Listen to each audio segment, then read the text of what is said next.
जय माता दी दोस्तों। माता रानी आपकी सारी मनोकामनाएं पूर्ण करें और आप जीवन में खूब सारी तरक्की करें। इसी के साथ आज का जो वीडियो है वो मैं शुरू कर रही हूँ। दोस्तों आज के वीडियो में मैं बात करने वाली हूँ किराए के मकान को लेके। बहुत सारे लोग जिनके पास अपना मकान नहीं होता है या कई बार घर से अपने स्टेट से बाहर जो है वो रहते हैं कई कारणों के वजह से, जॉब वगैरह इत्यादि जो है, या बच्चों की पढ़ाई को लेके, तो किराए का मकान जो है वो उनके लिए सबसे ज़्यादा महत्वपूर्ण हिस्सा जो है वो होता है। ऐसे में जब किराए का मकान जो है वो लेते हैं तो किस प्रकार से मकान जो है वो लेना चाहिए, कहाँ पर लेना चाहिए या किस दिन जो है वो लेना चाहिए, संपूर्ण जानकारी जो है वो इस वीडियो में मैं आप सबके साथ शेयर करने वाली हूँ कि किस प्रकार से जो मकान है वो आपको लेना चाहिए और कैसे मकान में गृह प्रवेश जो है वो करना चाहिए। तो चलिए जान लेते हैं आज के वीडियो में कि किराए का जो मकान है वो आपका किस प्रकार का होना चाहिए। देखिए, जब किराए का मकान हम लेते हैं तो हमें सबसे पहले हर चीज़ जो है वो अच्छे से देख लेना चाहिए। घर के कोई भी ऐसे कमरे में जहाँ पे कोई भी काम जो है वो अधूरा हो, जैसे किसी कमरे में मान लीजिए दरवाज़ा इत्यादि, खिड़की इत्यादि जो है वो ना लगी हुई हो, या कोई कमरा जो पुताई वगैरह है वो ना हुई हो, या कोई काम जो है वो आधा अधूरा हो, तो ऐसी दशा में हमें घर जो है वो नहीं लेना चाहिए। क्योंकि ऐसा माना गया है वास्तुशास्त्र के अनुसार, अगर घर में कोई कार्य जो है वो अधूरा होता है तो घर में जब हम प्रवेश करते हैं तो लड़ाई झगड़ा इत्यादि मनमुटाव जो है वो होता रहता है। इसलिए हमें कभी भी अधूरे मकान में जो है वो गृह प्रवेश नहीं करना चाहिए, भले ही वो आपका खुद का घर हो या किराए का मकान हो, नहीं करना चाहिए। दूसरी जो सबसे महत्वपूर्ण बात है वो ये है कि कभी भी हम किराए के मकान में जाते हैं तो हमें रविवार और मंगलवार वाले दिन गृह प्रवेश जो है वो नहीं करना चाहिए, कभी भी नहीं करना चाहिए। चाहे जितनी इमरजेंसी हो, कितनी भी ज़रूरी हो, आपको रविवार और मंगलवार वाले दिन जो किराए का मकान है उसमें नहीं जाना चाहिए। इस चीज़ का आपको हमेशा ध्यान रखना चाहिए। तीसरी एक और महत्वपूर्ण बात कि अगर आपने पहले कहीं पे किराए पे रह रहे थे या दूसरे किराए के मकान पे जा रहे हैं, या आप पहले मान लीजिए अपने घर से ही जा रहे हैं, तो जो झाड़ू होती है उसको कभी भी फेंकना नहीं चाहिए, कभी भी मतलब किसी पुराने घर में नहीं छोड़नी चाहिए, आपको साथ में ही लेके आना चाहिए। क्योंकि जो झाड़ू होती है वो माँ लक्ष्मी का प्रतीक मानी गई है और ऐसे में हमें झाड़ू जो है वो कभी नहीं छोड़ना चाहिए, कभी भी नहीं फेंकना चाहिए, हमें अपने साथ में ही लेके आना चाहिए। हाँ, अगर झाड़ू बहुत ज़्यादा पुरानी हो गई है, फेंकने लायक है, तो आप किसी भी अच्छे दिन देखकर उसको फेंकिए। कभी भी झाड़ू को तोड़ के, या कभी मान लीजिए कि बहुत सारे लोग हैं झाड़ू को जला देते हैं, तोड़ देते हैं, तो इस प्रकार से बिल्कुल भी आपको नहीं करना चाहिए। जब भी आप किसी दूसरे किराए के मकान से दूसरे किराए के मकान पे जा रहे हैं या अपने घर से किराए के मकान पे जा रहे हैं, जिस भी दशा में अगर आप किराए के मकान में पैर रख रहे हैं तो अपनी तुलसी माता जो है वो साथ में ही रखें। कभी भी ऐसा ना सोचे कि जहाँ पे हैं वहाँ पे छोड़ देते हैं, दूसरे घर जाके नई तुलसी लगाएंगे, तो ये बिल्कुल भी गलत बात है, ऐसा नहीं करना चाहिए। तुलसी माता को जो है वो अपने साथ ले जाना चाहिए।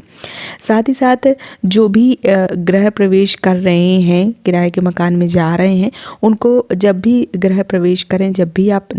अपने घर में प्रवेश कर रहे हैं, किराए के मकान में प्रवेश कर रहे हैं, अपने कुल देवी देवताओं को हाथ जोड़ें, उनको प्रणाम करें। अपने जो भी आपके आराध्य हैं, आपके गुरु हैं, आपके देव हैं, जो भी हैं, उनको एक बार प्रणाम करें और उनसे एक बार विनती जरूर करें कि प्रभु मैं इस घर में पहला कदम रख रही हूँ, या मैं इस घर में जो है वो रहने वाली हूँ, आप सबका आशीर्वाद जो है वो मुझे चाहिए और इस घर में मैं पूरी सुखी, संपन्न, साथ ही साथ खुशहाल जीवन जो है वो व्यतीत करूँ, ऐसा मुझे आशीर्वाद जो है वो ज़रूर दीजिए। ऐसी अपने जो भी आपके कुल देवी देवता हैं, जो भी गुरुजन हैं, उनसे आपको ज़रूर बोलना चाहिए।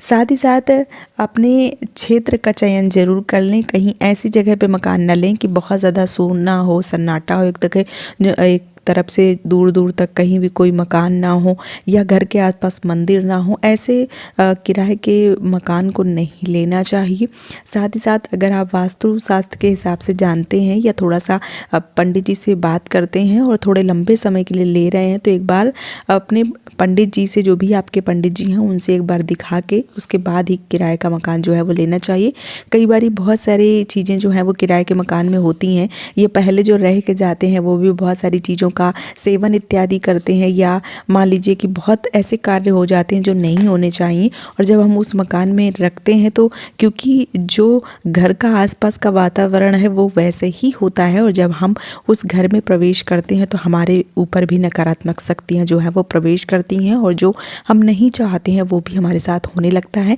इन सारी चीज़ों का आपको ज़रूर ध्यान देना चाहिए। साथ ही साथ मैं आपसे एक बात और बोलना चाहूँगी कि जब भी आप अपने नए घर में प्रवेश करें, आपको अपने जो भी भगवान जी हैं, और मेरा तो यही मानना है कि संकट कटे मिटे सब पीरा जो सुमिरत हनुमत बलवीरा, तो जो भी आपके पास हनुमान जी की तस्वीर है, फ़ोटो है, वो आपको सबसे पहले रखनी चाहिए। उसके बाद एक दिया जलाना चाहिए, कलश की स्थापना करना चाहिए, और नारियल जो है वो ज़रूर फोड़ना चाहिए। घर के जो भी पुरुष हैं उनको नारियल फोड़ना चाहिए, और जो कलश का पानी है वो उसमें एक आम पत्र डाल के पूरे घर में उस पानी का छिड़काव जरूर करें, ताकि आपके घर में जो भी नेगेटिविटी है, जो भी नकारात्मक शक्तियां हैं वो दूर हट जाएं, और आपका जो घर है वो एकदम शुभ हो जाए, पवित्र हो जाए। इन चीज़ों का आपको ध्यान रखना है। साथ ही साथ जिस दिन घर में प्रवेश करें आप, उस दिन अखंड ज्योति जो है वो ज़रूर जलाएं, क्योंकि अगर घर में मान लीजिए कई बार क्या होता है, अंधेला इत्यादि पड़ा रहता है तो नकारात्मक शक्तियाँ घूमती रहती हैं। तो जब आप अखंड ज्योति का निर्माण करते हैं, जब आप हनुमान जी को अपने घर में विराजमान करते हैं, तो क्या होता है कि जो भी नकारात्मक शक्तियाँ होती हैं वो समाप्त हो जाती हैं, और आपका घर जो है वो रहने लायक हो जाता है। तो इन चीज़ों का आपको ध्यान जो है वो ज़रूर रखना चाहिए, और फिर जो घर है वो खाली करना चाहिए, नए किराए के मकान में जो है वो जाना चाहिए। कितना भी ज़रूरी हो, कई बार क्या होता है कि बहुत सारी ऐसी बहनें बार बार कमेंट करती हैं कि दीदी जो किराए का मकान है उसमें मैं बहुत ज़्यादा दिक्कत हो रही है, और मैं दूसरा किराए का मकान जो है वो बदलना चाहती हूँ, और ऐसे में कोई शुभ मुहूर्त जो है वो नहीं मिल रहा है, तो ऐसे में क्या करना चाहिए। तो मेरा यही मानना है कि रविवार और मंगलवार को छोड़ के आप किसी भी अच्छे दिन गृह प्रवेश जो है वो करें। और ऐसी कभी समस्या चल रही है कि कोई भी खरमास इत्यादि लगा हुआ है और जो समस्याएं हैं बहुत ज़्यादा विकट हैं, तो फिर अपने पंडित जी से ज़रूर पूछें, नहीं तो शुभ समय पे ही घर का चयन करें और शुभ समय पर ही गृह प्रवेश करें। ये आपके लिए ज़्यादा उत्तम होगा, क्योंकि जब हम अच्छे समय पे और अच्छे तरह से गृह प्रवेश करते हैं किसी भी किराए के मकान में, तो जो हमारा सकारात्मक चीज़ें हैं वो हमारे साथ होती हैं, और जब हम जल्दबाजी में कोई फ़ैसला करते हैं तो हमारे साथ नकारात्मक शक्तियाँ जो हैं वो चलती हैं, और कई बार बहुत सारे कारण जो हैं वो लड़ाई झगड़े इत्यादि जो है वो बन जाते हैं इन्हीं कारणों से। इसलिए हमें सोच समझ के कदम जो है वो रखना चाहिए। तो उम्मीद करती हूँ कि किराए के मकान में जाने के लिए अगर आप सोच रहे हैं तो इन सारी चीज़ों का ध्यान रखेंगे, और उसके बाद ही किराए का मकान जो है वो खाली करेंगे या किराए के मकान में जो है वो जाएंगे। वीडियो पसंद आया है तो आप मुझे सपोर्ट कर सकते हैं इस चैनल को सब्सक्राइब करके। आज का वीडियो यहीं पे समाप्त कर रही हूँ दोस्तों। जय माता दी।